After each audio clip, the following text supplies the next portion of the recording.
Following Sunrise on the Reaping, I've been seeing a lot of Hunger Games videos and then, the comments on those videos. And some of those comments are really starting to freak me out. More specifically, I've been seeing a lot of comments sympathizing and basically simping for Coriolanus Snow. And I'm pretty sure that's because a lot of people may have only watched the movie instead of reading the book, because I've heard that the movie doesn't really give any insight into Snow's thoughts, which I haven't seen the movie, so I can't confirm or deny that. But based off the clips I've seen, I do believe that to be true. Regardless, I've been seeing people saying things like Lucy Gray pushed him over the edge, or that he clearly did care for Sejanus, and so his betrayal of his best friend came out of nowhere, or that he loved Lucy Gray and he was a good person in the beginning. Let's be entirely clear on something. When this book starts, Snow's already a bad person. He's nowhere near as awful as he will become. Nowhere. But trust me when I say he is not a good person. He does things that would make people think he's a good person, yes, but it's only to save his own reputation.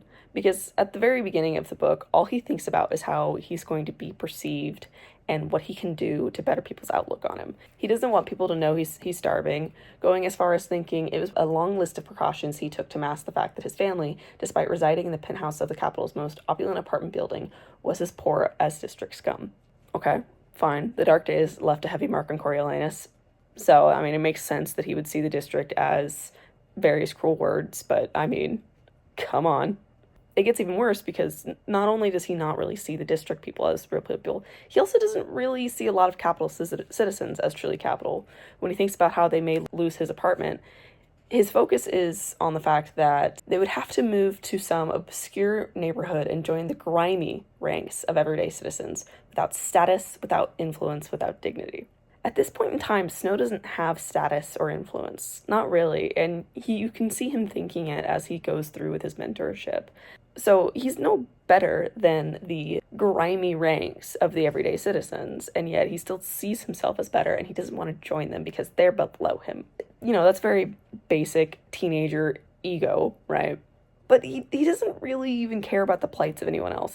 He only cares about his plights. No one else matters. Only him, and maybe his family does, because they are more important than everyone else. And so the fact that they are doing well, that's all that matters. But fine, whatever. He doesn't see his fellow citizens that well. He sees himself as being a little better. But that's just ego. That doesn't necessarily make him a bad person. He just has unresolved trauma. Except the first thing he thinks when he sees Lucy Gray is how best to exploit her show-stopping entrance. He uses the word exploit, not utilize, exploit, which, if you don't know, means to take an unfair advantage of. All he thinks when he sees her performance is, wow, how can I take advantage of this to make me look better? Not to save her, I want to look better. And when he finally sees them in person, there's pity and there's revulsion. And the pity isn't necessarily on the fact that they're going to die. The pity is on how revolting they are. Because he sees them as creatures of a netherworld, a hopeless British world. He doesn't even see the tributes that are being sentenced to their death as people at this point. This is the beginning of the book. This is the very beginning of the book. Nothing has really happened yet, and Snow is already like, those people are from a different world. I don't care about them. Maybe I care about Lucy Gray, but the rest of them, nah, they're all monsters. As I said, he kind of sees Lucy Gray as a person, but only kind of, and it's because she's a performer and she's self-preservation. She knows what she needs to do to try to get some sympathy. But even when he starts to care for her, it's not really as you would for another human being. He sees her as a tool. He sees her as a way to get his prize. He only really sees her as his property, because he goes as far as thinking that she's his girl, his. Here in the capital, it was a given that Lucy Gray belonged to him, as if she'd had no life before her name was called out at the reaping. Because to him, she doesn't matter. Only the way that she can be exploited does. And reminder, beginning of the book. Even when he's at his kindest, he doesn't see Lucy Gray as anything more than his property. Not as a human, as his property. He even goes as far as debating whether or not he should trade her with Sejanus, finally deciding not to, but not for any kindness, not for anything like that, but because it would look better if he won with Lucy Gray than it would if he won with Marcus, as well as if he traded Lucy Gray, the capital might be upset with him and not root for him anymore, and that would look bad. He doesn't really care that she's gonna die. He doesn't ever think, oh, maybe I should be worried about this. It's not until she's like, hey, can you have some faith in me, that he's like, oh, I guess I should do that. He only really starts to care about actually getting her out alive when he realizes that she might win, because that'll look great. That'll look great for him. He can get that prize. As for, like, Sejanus specifically, Snow doesn't like him. Snow never liked him. Even when he was a little kid and Snow didn't bully him, all Snow was thinking, I don't want to do that. That's too much work. I don't want to. You know, everyone took it as, oh, he's being kind to the capital boy. No, he just didn't want to deal with it, right? And even, like, as it appears to the audience that Snow and him are getting closer, all Snow is really thinking is, I hate this dude. I hate this stupid district boy. Because when Sejanus is upset about the fact that he has to mentor Marcus, someone from his hometown, someone he grew up with, and he says, I'm a part of that litter, Coriolanus lets that sink in. And all he thinks is, okay, so your privilege is wasted on you, because you still think of yourself as a district citizen. It's sentimental nonsense. Once again, Sejanus is upset that he has to watch someone he grew up with die, someone he might have been close to. It's not entirely clear how close they were besides just being classmates, but Sejanus has to watch someone he knows and probably cares about die. And all Snow is thinking, God, I wish I had his privilege. I could do so much more with that.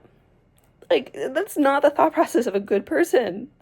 He's still not fully evil yet, yes, but, like, it's clear that there's always been some signs, you know? And, like, he does step out to bring Sejanus back, you know, to try to keep Sejanus out of trouble, but it's not for fear of Sejanus, it's for fear of the fact that, oh, crap, I've realized that I've gotten too close to him, so I need him to stay in line so I don't get in trouble. Because he doesn't want people to see him and Sejanus as friends, except that's what's happening, right? Snow thinks the growing perception that they were great friends, that he was the confidant of a loose cannon from the districts, was beginning to worry him.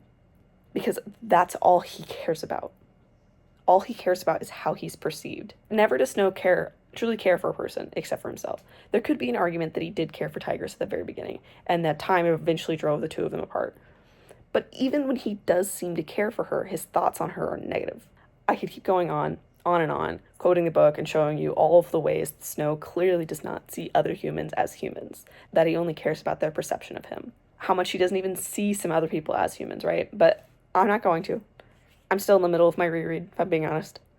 I really wanted to focus on that beginning of the book before Snow fully goes down the crazy path he takes. Because at the very beginning, it seems like he could still eventually get out of the things, right? Obviously, we know he's not going to. But, like, at the very beginning, there's still a chance that maybe that teenager could have become a good person eventually.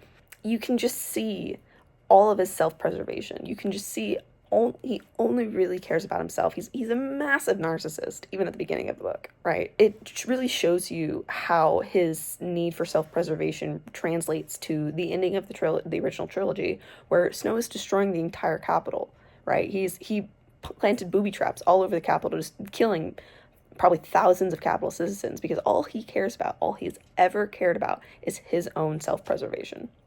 Even as a young boy, he saw the other capital citizens as below him. So even though we don't really get to see actually into Snow's brain when he's 80, I can only imagine, you know, how poorly he thinks of his own citizens. All he cares about is where he's at. Snow lands on top, right? As I said, you know, I didn't watch the movie. I've only seen clips online, so maybe they do weave in some of Snow's thoughts. But I don't believe that's true, you know, and that's a huge reason why I haven't watched it, because I don't want to see some piece romanticizing a man's journey from being kind of a douche to a full-blown monster. Because if you only look at what Coriolanus is saying, if you only look at what he's saying and the small actions that go with what he's saying, yeah, he does look like he could be a good person. He does look like a charming young man. He cares about the people around him. He wants to do the right thing. But it's those inner thoughts that the book shows that really hint at how sinister he has been from the beginning. Now, I don't think it was inevitable for Snow to become evil, just to be clear. I do think, you know, he could have eventually ended up on the right path had he just not kept falling into the craziness. But he got so caught up in his image and how he was perceived that it led him to do things that a sane person probably wouldn't have done. But even before all of that, he was one of the few classmates that didn't see an issue with the Hunger Games. He's not a good person. He probably was as a little boy, but when we meet him as a teenager, he's already started his journey into what he will become. Anyway, I hope the people that only watch the movie and think that Snow is a good person and a hot person will eventually pick up the book and realize just how horrifying his thought process is, how his mindset is absolutely awful. And if you've already read the book and you actually watched the entire video, then congrats. Here's your reminder that Snow's terrible. Like and subscribe, I guess. I don't know.